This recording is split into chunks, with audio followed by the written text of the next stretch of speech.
Let me tell you about the most common homeopathic remedy for menopause, and I think you'll get the picture. Let me describe a woman who needs sepia. She's overworked, overburdened, over-responsible. She's got too much to do. She's working, she has kids. Or maybe she's teaching a class and she's got too many kids in the classroom. Or she's a nurse and on a ward that's completely understaffed and she's just running from one room to the other and the patients keep hitting the call button and she cannot keep up with the demands. Or she has a very demanding job. She's working more than 40 hours a week and she comes home and the kids are hungry and she has to take care of the kids and she feels like, I do not get one moment to myself.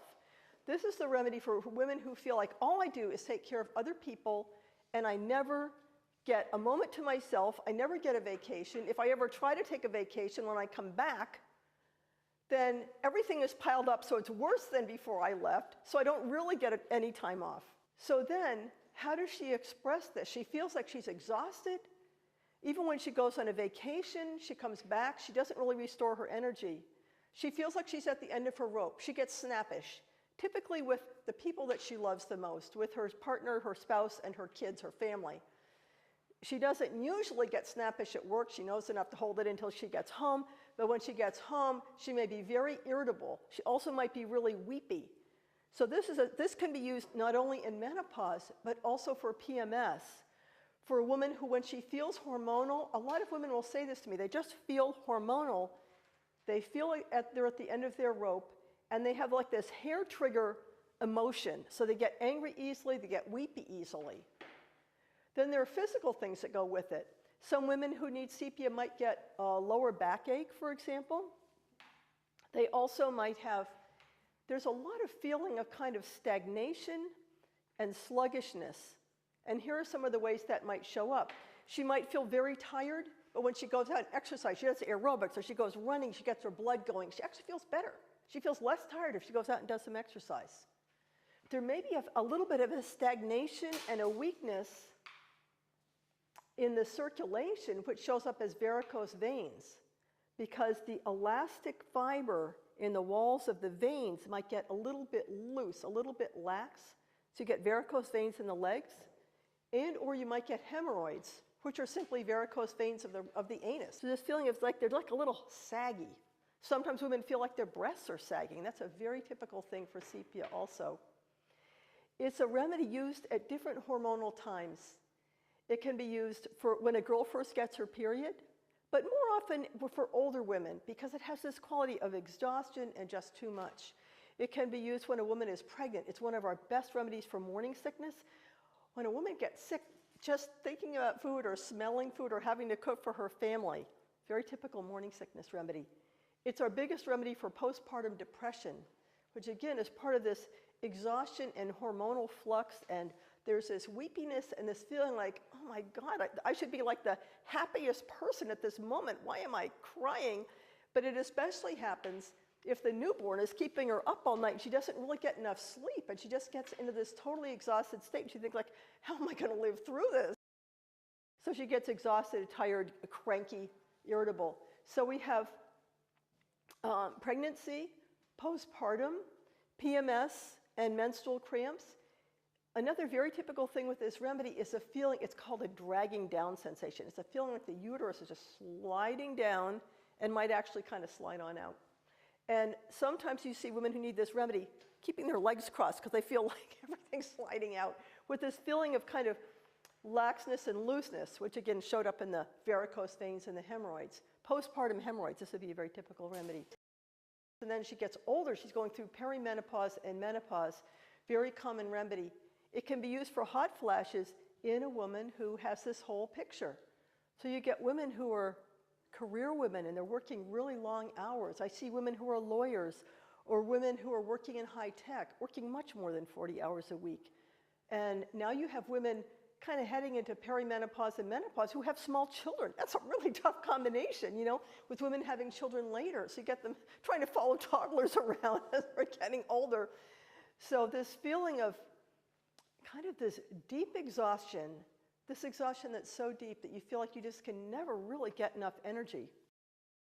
It's amazing when women who have that feeling when they take sepia. I remember I had one woman I gave it to who said, from the first dose, she said, I feel like this bolt of energy went through me, and she felt all this energy. Some people don't respond so quickly. I'm going to talk about there's this like a bell curve of how people respond to homeopathy. By the way, so if you have like what you consider hormonal brain fog, that is a big sepia symptom. You might have had it with PMS or with your period when you go through this time in your cycle when like everything goes in one ear and out the other and you cannot remember a thing from one second to the next and it's totally hormonal. I remember when I was in nursing school, when I was in my labor and delivery rotation, I remember my nursing supervisor said, our job was to give the instructions for the women when they went home with their babies. But she said the problem is that the brain goes out with the placenta. So they will not remember anything that you say, which is probably just as well because I probably screwed up the instructions. But this happens with this kind of hormonal brain fog thing where your brain is just out the window. That is such a sepia symptom. So try sepia if you have that symptom. Sepia you would definitely find in a health food store. And the other one I'm going to describe to you is lachesis. I'm also going to mention that my colleague, Miranda Castro, who's one of the top homeopaths in the world, I filmed her when she came to Boston to teach. I had her do a little series for the TV show, and she did one in which she described what she thinks is the best remedy for hot flashes, lachesis, which to me is so funny. I don't use it that much. I use sepia a lot. So I think, why does she use lachesis so much and I use sepia? I think because in this neighborhood, I see a lot of women who are really overworked. So I tend to see this exhausted picture a lot. Miranda, although she's British, she has a funny British accent. She's warm and wonderful and great to listen to on this YouTube video of describing lachesis. She works in Florida. And the thing about lachesis is they tend to feel too hot. They feel like this tremendous surge of power and heat and energy rising up inside them, and they become really intolerant of heat. And so I think because she practices in Florida, women are just bothered more by the heat down there. So she says, by far, the top remedy for menopause. I say, I don't really see it that much. So lachesis is a very interesting remedy. With lachesis, there's this feeling of power, but also a feeling of this energy inside you is bottled up and it can't come out, or it's trying to find an outlet. The hot flashes could be an outlet, but there are other outlets. And one of them is, I had a client who needed lachesis who said, I use my tongue like a stun gun. And she had this amazing ability to like shoot these barbed poisonous remarks at people. Lachesis is actually made from the venom of a poisonous snake. So I think we better deal with this question of some homeopathic remedies are originally made from poisonous substances. They're diluted so many times there's no molecule of the original substance left. So then people say, okay, why can't it work? It's because at every stage it's diluted and it's shaken, diluted, shaken. At every stage, this information from the starting substance is imprinted on the water, it's stored in the water, kind of like, think about it this way, snowflakes, no two alike, but they're all simply H2O. They're these simple water molecules in a pattern. Homeopathic remedies have a pattern. So as they're made from a starting substance, that pattern is stored in the water. Okay, so now I hope we're comfortable with the idea that lachesis comes from the bushmaster snake in South America, but there's not a single molecule. If you were to take all the blue tubes, every single one of these 24 blue tubes, and send them to a lab to be analyzed, they'd come back sugar. That's all that's in there. There's not one molecule of anything else in there. But there's something about the information stored on them that's different for each one. So lachesis is made from a snake. And women who need it, you may have met someone like this that just has the capacity to send these zinging little barbs. Or they may have this feeling of pent-up anger or pent-up jealousy. And sometimes this feeling gets intensified at menopause, along with a feeling of suspicion. Sometimes, let me say that when I describe the symptoms that go with the remedy, maybe no one person has all of them. They might just have a few of them, but enough to notice the pattern. We look for patterns as if we're looking up at the night sky full of stars, and we're looking for constellations. And maybe there are clouds, we can only see a few of the stars, but enough to say, oh yeah, I see that pattern. So I'm going to tell you symptoms that go with lachesis, and you may know someone that has many of these symptoms, but if you know someone that has some of them and not others, you don't eliminate it because they don't have some of them. I'm going to tell you the most kind of striking symptoms because it helps you to recognize it. So one of them is jealousy. And I remember I once had a woman who was a doctor at one of the teaching hospitals downtown who asked me for a remedy for her mother, who I never met.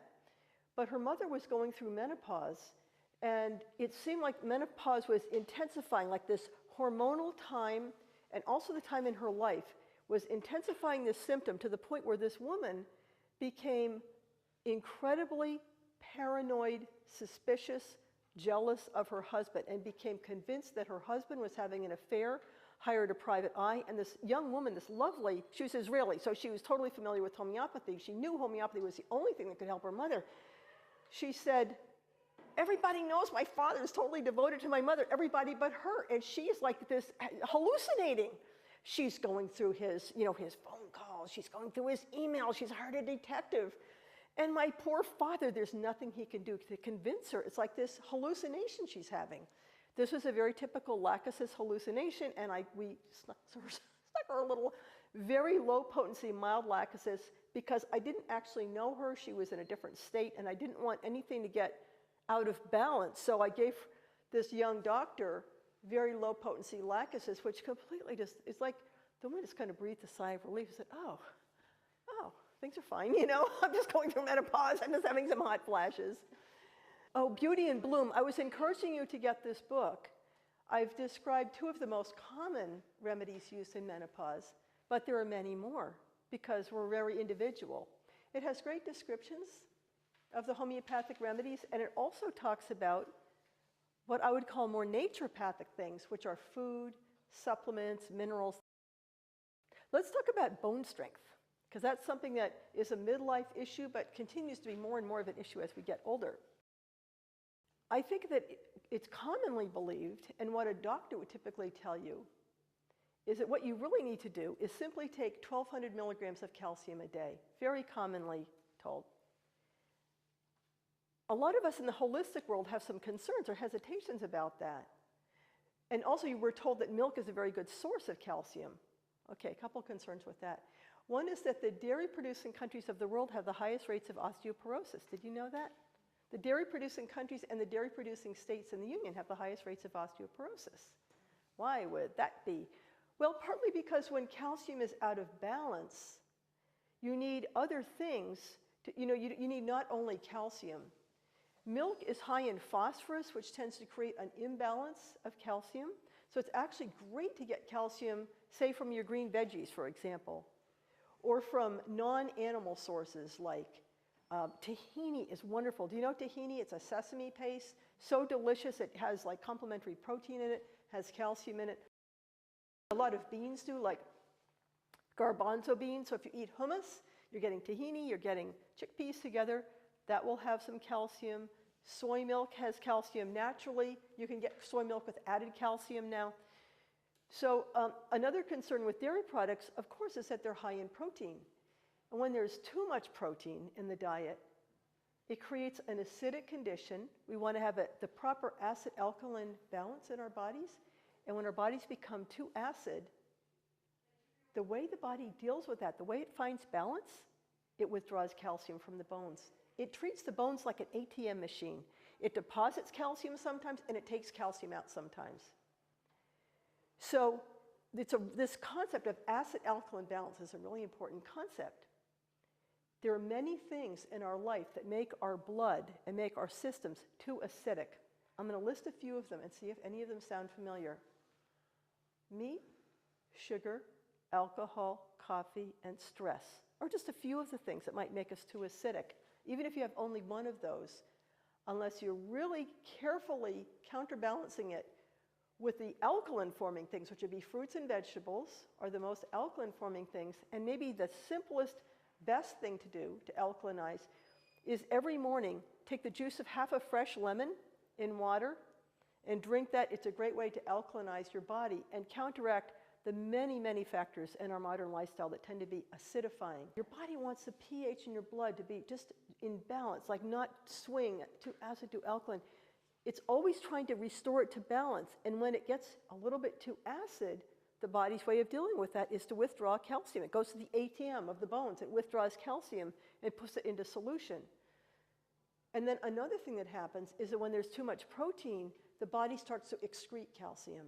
So these are just a couple of reasons. The fact that dairy products are high in phosphorus, too much phosphorus actually increases the need for calcium. Dairy products are high in protein. Right, and the effect on the body is alkalizing. Once it's been digested, it has an alkalizing effect on the body. I know it doesn't make sense, and I can't explain why it works that way. You can easily find online, if you just go to a search engine and type in acid alkaline, you're going to find a list of foods in which are the most alkalinizing and the most acidifying. I think the second most alkalinizing is watermelon, which is not particularly acidic. So I don't know why they have that effect, but the theory has been around for many years. I think for almost 100 years, people have been experimenting with it and using this idea of acid and alkaline, and a lot of people have found that paying attention to it really helps their health. If you want to know if you're too acid or alkaline, you can buy it in a health food store or drugstore, these little strips, and you kind of dip it in the urine, and then it will change color, and you just compare it with the chart on the back of your little packet, and you'll see. It's very easy. You get instant feedback on whether your body's acid or alkaline. Before I forget, I want to talk about acidity in the stomach and gastroesophageal reflux, or GERD as it's called now, and the idea of taking proton pump inhibitors or other drugs to reduce stomach acid. Is this a familiar topic? You or somebody you know has GERD or is taking a proton pump inhibitor? Or no? Yeah, some people. So as we get older, a lot of people have this symptom. It used to just be called heartburn. Now we have a fancy name for it, GERD, where a lot of times after dinner, people lie down, they get ready to go to sleep, and they feel this acid coming up from their stomach and burning the back of their throat. And then it's believed, and this is what's prescribed on, it's believed it comes from too much stomach acid, which makes total sense. You'd think about it that way. People in the holistic world look at it completely differently, that it comes from too little stomach acid. One thing we know is that as we get older, we don't digest as well. We're not producing the digestive enzymes as well. And the hydrochloric acid in the stomach, it's totally natural, and it's part of your digestive system to have hydrochloric acid in your stomach. It's there to break down protein and to help break down, absorb, and assimilate minerals. So you need an acid condition in your stomach. Then the food gets squeezed along through, it ends up in the small intestine, and it gets a completely different digestive enzyme bath, which is alkaline, helps to digest other things. But in the stomach, you want it to be acid, because otherwise you can't get the benefit of your protein and your minerals. And as we get older, this is known. I learned this in nursing school. It's known in Western medicine that our digestive enzymes tend to fall off. Our body's not as good at producing them. So at the top of our stomach, we have a ring of muscles. We have a sphincter that opens. When we swallow, we want food to be able to go down our throat into our stomach, but we don't really want stuff to come back up. So while we're digesting and the stomach's churning and producing acid, we don't want stuff coming back up, so the muscles close. And the way they know to close is there's acid in the stomach. And when there's not enough acid in the stomach, at least this is the understanding among the holistic practitioners, when there's not enough acid, that stays open, and whatever is in the stomach, there's some acid there, it is able to flow back up into the throat. So this is completely the opposite of what a doctor would say, and completely counterintuitive. And all I could say is the proof is just try. Just try to treat this problem as if you have a lack of stomach acid. And it's so cheap and so easy and so simple to do that. You could either get apple cider vinegar, which is a very, very healthy thing. It's one of the most alkalinizing things in general in the body. You could get a whole book. This is like one of those old-timey remedies. You know, the Vermont, old-timey guide to apple cider cure for 100 different diseases. Or you could easily find this information online. You can get apple cider vinegar in a health food store. You want it to have what's called the mother of vinegar, makes it a really good natural vinegar. The brand I've always seen is Bragg's. That's what I use. It's a very nice brand, and it tastes like slightly tart apple juice. It's very easy to take. It's a little easier to swallow if you mix it with a little water. If you try a teaspoon of this before a meal, when you expect that you might have this acid reflux, and see, I've suggested this to so many people, and everybody said, oh, it worked right off the bat. The other thing, if you don't like vinegar, the other thing you can take is hydrochloric acid. That's what your stomach is naturally producing. And the form you're going to see that in the health food store, this is what it's going to say on the label, betaine hydrochloride. And that's going to turn into hydrochloric acid once you swallow it. These are really inexpensive supplements. You can get a big bottle for $5 or so, betaine hydrochloride. You could take one of those before a meal and again see if that works.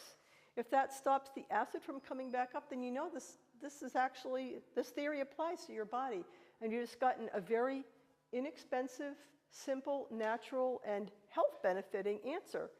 Because what happens if you start off with not enough stomach acid and then you take a drug that prevents your body from producing stomach acid? It's not great because there's a reason why the acid's there. And that's why they're discovering that people are getting osteoporosis from these drugs because it's preventing the body from absorbing calcium. Also, as we get older, we really need to be able to absorb our protein because we tend not to exercise enough, our muscles get a little weaker. I'm going to really encourage you to exercise. One of the ways of preventing osteoporosis is good exercise, and I'm just about to get to that. But of course, we need some muscle strength to be able to do that. And you can see as people get older, the frail elderly, people tend to lose muscle. And if you're not digesting protein well, you're kind of heading in that direction. So this is not just sort of a, you know, the duel of two different philosophies and we're not sure who's right or whatever.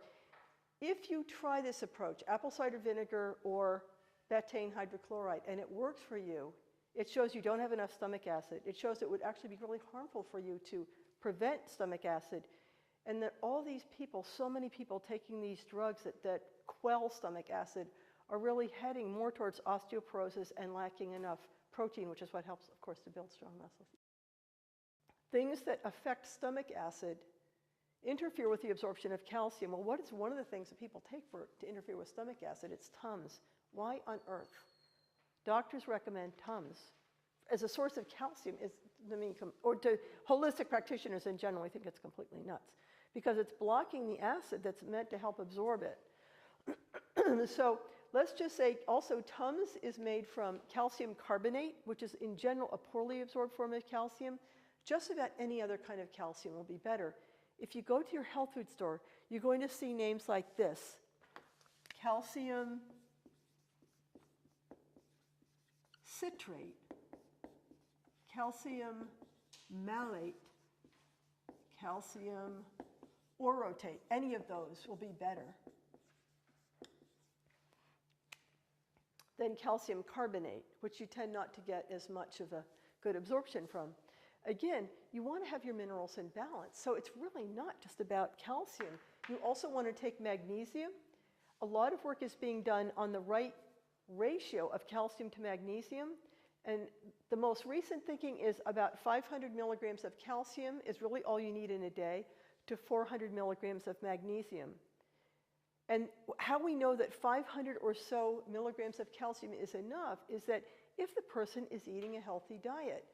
And just for example, they've looked at the calcium intake of Bantu women in South Africa who are eating grains, green seeds, things like that. Not that much calcium per day, but they have healthy teeth, healthy bones, right into old age, actually better than Americans, even though we're so well fed. We're getting too much protein, too much meat, and so forth. So let me just talk about the protein. There are many schools of thought about how much protein you need. I really can't answer that. I mean, people have to see what you feel good with. A lot of holistic nutritionists at this point are using a lot of vitamin D and finding how important it is. I mentioned the Vitamin D Research Council website, and you can get a home test. I would suggest asking your primary care doctor if you can get a vitamin D test as part of your regular physical or whatever. But if not, you can get one at a discount on this website. And it's great to get, they come in little sets of 4 at a discount if you want to get it that way. You and your friend, and then you do a before and after. You test your vitamin D levels, and then take a really substantial amount of D for a few months, and then test it again. A lot of people are doing 10,000 units a day. Your doctor will think this is crazy. And the bottom line is the people who do the research, like the internationally distinguished experts on vitamin D, are recommending in the area of 5,000 to 10,000 units a day. And it's great for bones. It's great for, excuse me? D3. D3, always D3. If you get it in a health food store, that's what you'll get.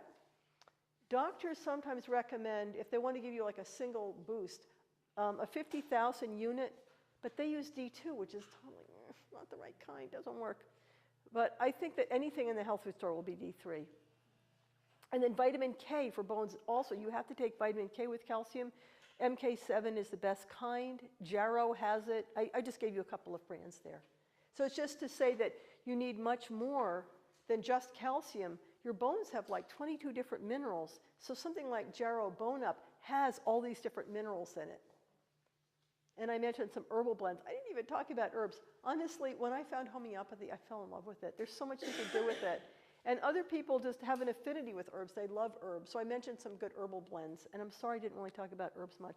I've just found homeopathy, it's so quick, it's so powerful, it's so amazing. And it's also probably, it's a little harder for you to find someone who knows about it. So it's just good to. You know what happens when you take Fosamax? Your bones become brittle and you get spontaneous fractures. It makes your bones more, it breaks more, they break more. So Bones for Life is a series of exercises to strengthen the bones, and it's this really nice, gentle exercise. You know the idea that exercise works as well as hormone replacement therapy? That's been around for quite a while. That study was done downtown at Tufts. Miriam Nelson, you know, Strong Women, Strong Bones, or whatever. She wrote a whole series of books. So the idea is that exercise is going to stimulate stronger bones, but then there's a new variation on that. Exactly what kind of exercise works the best. And they found out that gentle exercise works really well. And there's this whole series of exercises called Bones for Life. So there are 3 segments on YouTube, on my YouTube channel. She explains it and then she demonstrates it. So she does maybe 6 of the 96 exercises, but you can get a little taste of it. And these are things you can definitely do at home.